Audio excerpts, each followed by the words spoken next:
So many people don't know what we did because nothing was ever written down. Right. Oh. If it was written down or typed, Yep. it was shredded.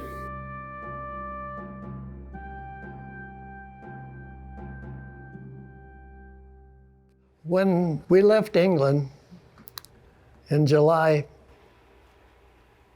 1945, each crew of 10 was taken into a private room with a lieutenant colonel.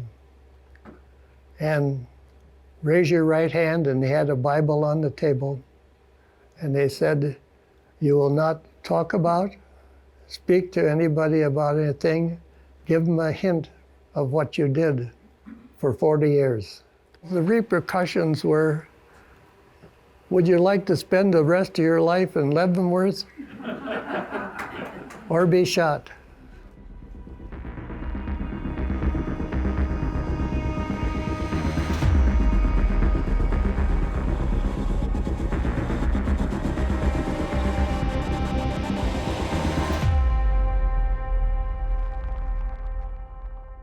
As we know, the government tends to classify information for reasons I can understand and some that I can't always comprehend. In this case, the end of the war in 1945, this is classified information into the next century. So for 60 years into the 21st century, that's all classified information. And I think it's important now, this many years removed, that we spotlight these stories before they're forgotten, because if you break down the things that we commonly know about World War II, the D-Day landings and the liberations, understand that before any of those things could happen, the very first thing that could happen were these forces going in behind enemy lines before the big invasions to set the stage for eventual success.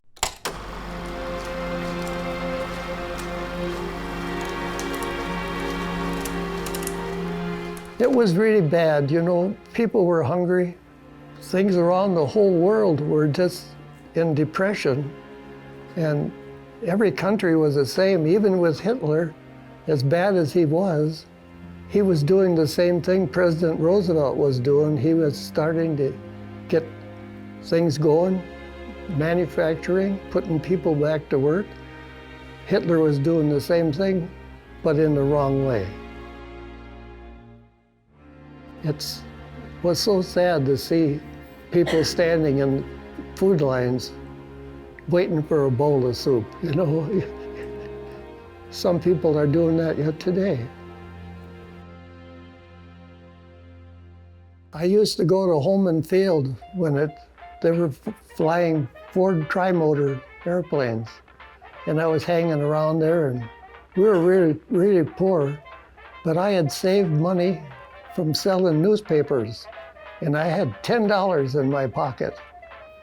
And I got a ride in a Ford tri-motor around St. Paul, Minneapolis, and they took about a 30-minute ride, and it made me so enthusiastic, I thought, when I get older, I'm gonna fly.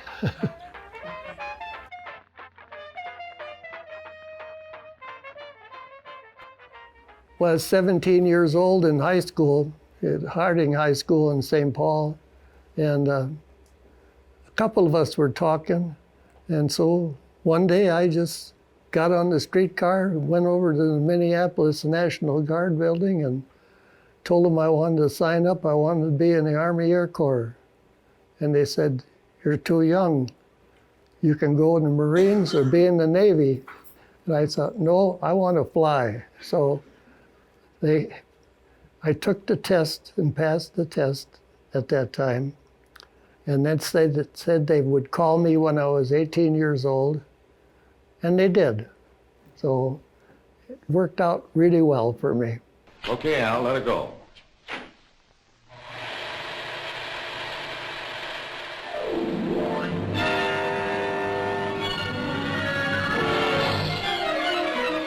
The OSS is the Office of Strategic Service, and there was only two bosses of the OSS, President Roosevelt and General Donovan. President Roosevelt, FDR, when the war breaks out in Europe, is trying to gather as much intelligence as he can to make informed decisions, and he's not happy with the results he's getting. It's an incomplete picture, it's an unclear picture. He turns to a friend, a trusted colleague, a World War I decorated veteran, Bill Donovan, and through executive order, charges Bill Donovan to travel. And what he does is he travels and takes the temperature of Europe, essentially, to gauge what's going on in Europe. At this point, 1941, when he's deployed and to do this survey, this traveling around the continent of Europe, France has fallen. It's July of 1941. England is teetering. FDR wants to get a sense of what are the Nazis apt to do now that they have taken over France. How likely is England to stay in the war itself? How stable are those conditions so that he can make informed decisions for the American public? So he turns to his friend, Bill Donovan, charges him with a position to coordinate the intelligence efforts of the country and bring back and report back to FDR what he finds. That's the start of OSS, meaning Bill Donovan is deployed to Europe in July of 1941. Certainly, December of 1941, we have an incredible intelligence disaster failure with Japan, further proving the point that as a country, we're just not prepared to monitor situations as we need to. Intelligence is critical at this juncture. It failed dramatically, in Pearl Harbor with the Japanese attack, which was not really anticipated by many. I ask that the Congress declare that since the unprovoked and dastardly attack by Japan on Sunday, December 7th, 1941, a state of war has existed between the United States and the Japanese Empire.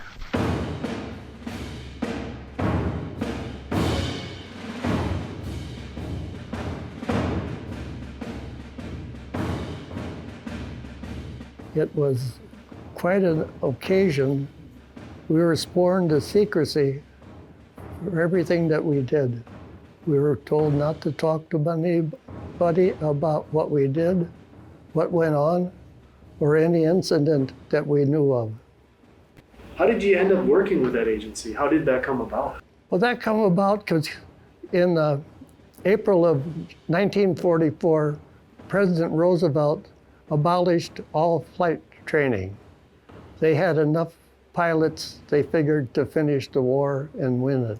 We were then recruited into the OSS, went to school. It's like 12 hours a day learning languages, learning how to eat European style, how to smoke European style, your actions of what you do is so critical that if you make an error, you're dead.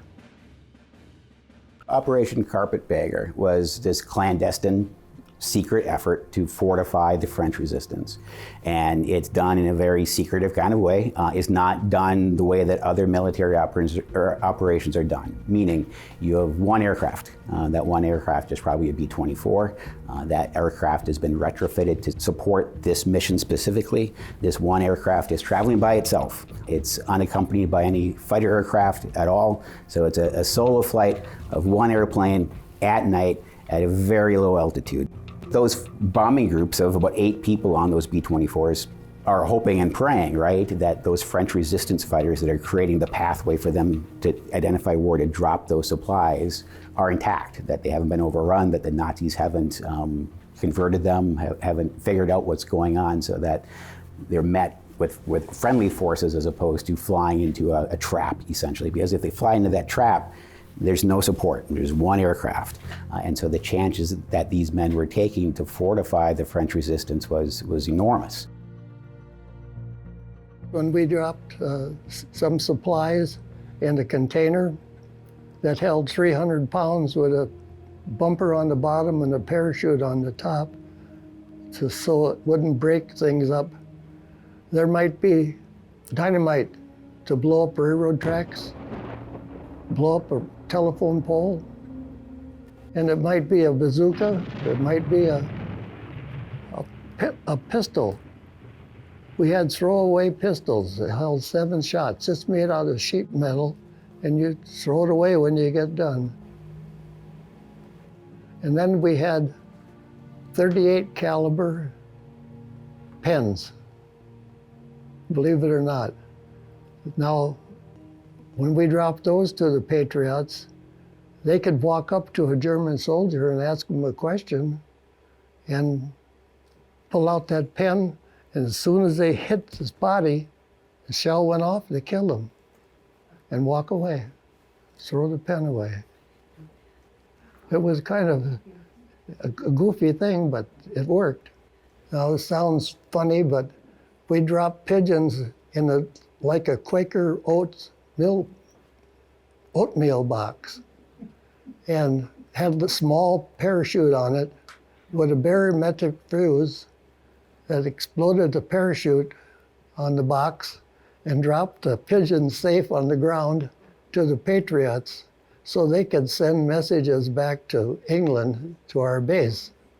Believe it or not, those carrier pigeons made it back sometimes the day after we dropped them in Europe. We only did that where radio communication was very poor, which in the mountain area, that was common.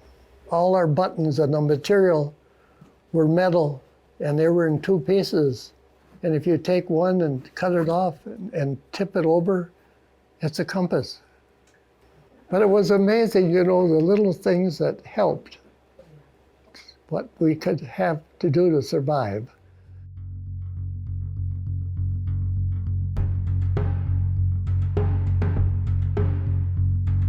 They did use B-24s. They did retrofit them in order to accomplish their mission. As I mentioned, they fly at night using just moonlight to navigate. They would paint their aircraft black because that was the most effective way to be unnoticed, not noticed by the Nazi forces. Stealth, clandestine operations, be quick in, quick out, fly to low altitude, and get in and out as fast as possible. The B-24 was a 4-engine bomber, Pratt & Whitney engines, and it could go, top speed was 303 miles an hour. We never went that fast in it. Most of our cruising speeds was on 180, 185 miles an hour. The aircraft was built so I could walk really from my tail turret all the way up to the pilot's place, up to the front of the ship where the nose gunner was sitting, standing up. Everything was on a need-to-know basis. And we would go out and get in the airplane, say at 10 o'clock at night, and turn the props and get the oil out of the bottom cylinders of the engines and climb in the airplane. And we would have about maybe 30, 40 airplanes taken off. And the supplies were already in that airplane, but the people that loaded it never knew what was in it either. The containers were like 300 pounds apiece. They were big. I could just barely reach around one of the containers, and they were about 7.5 feet long. And they would hold many, many different things, everything from blood plasma to radios to bazookas to rifles and hand grenades and medicines of different kinds, shoes and socks, whatever the Patriots could use, because they lived in the mountains. They didn't live in town. Some 20,000 different canisters were dropped. Those canisters are about 5 feet high. They have individual containers or cells built into them with those supplies that I mentioned. In England, there's a whole factory that's fascinating because they have a menu of about 400 items that they can choose from about what's being requested of the French forces. So you have a whole factory of workers stuffing these containers to be dropped off. So over the course of 9 months, you have 2,000 missions, 20,000 canisters dropped with these essential materials that are, one is going to aid the French fighters, but ultimately the objective is to really aid the American forces that are about to invade. When we dropped our material, they scooted out and picked up the containers and went back up in the mountains again or the hills, wherever they could live, because there was a lot of open space in Europe, you know, that was nobody lived at all. Some of it really bad country. You had to be a real survivor to be one of those people. I was the tail gunner, and I had the 250 caliber machine guns next to me, just like I'm sitting right now, on my right and my left. We would test fire those as we went across the channel to make sure that they worked. My responsibility was to inform the pilot when the airplane would come and attack us and give him the position that the plane was coming in at so he could do evasive action. The pilot would give us training of flying the 24. Each one of us could fly that airplane. We got 10 hours of training because whatever was on there was so expensive, secret. We didn't want the Germans to get a hold of anything else. It was wired to blow up, if possible, after everybody bailed out. It was really, really something different, I tell you. Everything we did was different, you know. When we left the airport in England, all the radios were off. You couldn't talk to anybody. You couldn't communicate. Like if we were in danger and we're going to crash, we couldn't inform anybody. We couldn't send out an SOS. No way. We were completely isolated. When we took off, nobody knew where we went except, I said, the navigator and the pilot, and of course, our control tower in England knew where we were. That's all. When we went out, like I said, it was kind of a bad situation, but it couldn't be changed. Because if we broadcast, then the Germans could find out where we were, you know. They could triangulate the sending operation of a radio and know exactly where we were. Other than that, they never knew where we were. Sometimes we hardly knew where we were.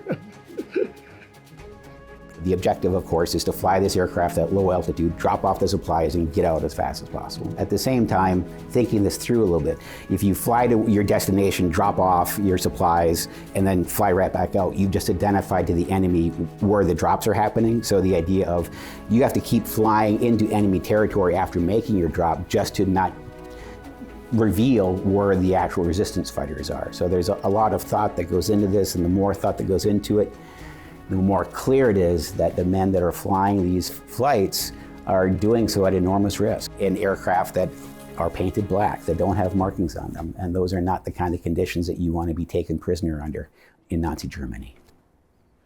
We didn't lose a lot of men because flying at night, the Germans weren't really afraid of a separate airplane flying all by itself. And they couldn't figure out where we were going because we would fly about 4 or 5, 6 different dog legs on the way to our target. So there was no direct heading where we're going to drop the supplies. Flying so low, they couldn't get a fighter plane underneath us to shoot us down. But the ground fire, sometimes we get some rifle shots through the airplane. The aluminum on a B-24 or a 17 was so thin. Imagine it, a paper matchbook, how thick it is. A BB gun could shoot right through the side of the airplane. No protection at all. We didn't have any flak jackets or helmets or not a thing. No ear protection for the noise, because it was noisy as the devil. I'm 100% deaf in my right ear, about 45% in my left ear. Some missions were like only 6, 7 hours. Some were 10, 11. We had enough gas to last that long. I've flown over as far so I could see Switzerland. with all the lights on during the war. It looked like New York City. I've flown as far as Russia. I had Russian ID, everything to be recognized there in case we had to stop over and get some gasoline or maybe lost an engine and couldn't make it back to England again. There was one particular trip we made, and I didn't know where we were going when we left the airport in England, but we ended up flying down the Danube River. And it's a crooked river. And we were flying like maybe 300 feet above the water on the river. And my pilot banked the airplane 90 degrees and following the river. And I looked out and up, and there's a castle. It's 500 feet above me at night. It scared me, I tell you, to look at something like that. If we made a little error of 500 feet, we could have hit it.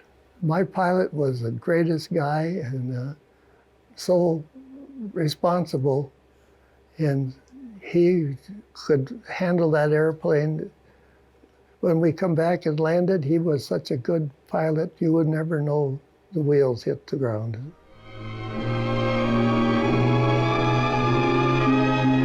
Harry S. Truman, 4 months after taking oath as president, leads his country finally to victory and peace. Mr. Truman and his cabinet meet in emergency session. Former Secretary Hull is on hand as the president breaks the momentous news of Japan's surrender. I have received this afternoon a message from the Japanese government in reply to the message forwarded to that government by the Secretary of State on August 11th. I deem this reply a full acceptance of the Potsdam Declaration, which specifies the unconditional surrender of Japan. The proclamation of VJ Day must await upon the formal signing of the surrender terms by Japan. It's official. It's all over. It's total victory. We knew it right away that the war was over. It really made us kind of happy, you know. But, and then things completely changed, and we then switched over and dropped supplies for the prisoner of war camps, medicine and stuff, and food and medical supplies and what have you. The OSS took form in the summer of 1942. It served the United States throughout World War II in remarkable kinds of ways. It then sunset fairly quickly after the war ended. It was disbanded in September of 1945. Disbanded, for one thing, as I mentioned, the Donovan relationship with FDR and Donovan was the genesis for OSS, right? Obviously, FDR passes away in April of 1945, so that connection, that bond is broken. Truman is now in office. Truman, when he is elevated to president, knows very little about what the actual military efforts are, including the atomic bomb. And so this is news to him. A number of these things, the OSS is probably another thing that he's not that familiar with, not as tied to it as FDR was. Given that, and probably some political infighting is my impression, it was sunset then in September of 1945. So fairly short-lived, about 3 years, but 3 decisive years for the American military, and certainly made better by the efforts of the men and women who served in the OSS. Our group of carpetbaggers, we formed a club, and we meet once a year someplace around the country. We've even met in England, been on cruises together, been many states in the United States, at any airfield, because we're always welcome. And all the people with us, the women, the children, they're so interested in what we did, and they even, Air Force lets us climb up in the airplanes. Some of the women have set up in the cockpits of Hueys and C-130s and fighter planes and what have you. Oh, I love to fly. I think all of us were so enthused with what we could do, you know, and we were fighting the war to win it, and we believed firmly what we were doing was helping somebody. We never dropped a bomb, you know, everything we did was humanitarian, even though it was a bombing mission, they called it a mission, but we never really meant to kill anybody. It was fascinating, and it made me feel good after the war when I was talking to other soldiers and people who'd been in the military, and they were so reluctant to talk about what they did because they killed people and they wanted to forget it. I've volunteered for the VA system for 35 years. And I decided when I got discharged, a lot of people helped me when I was young. And so I decided I would help other people. So that was my game. Yeah.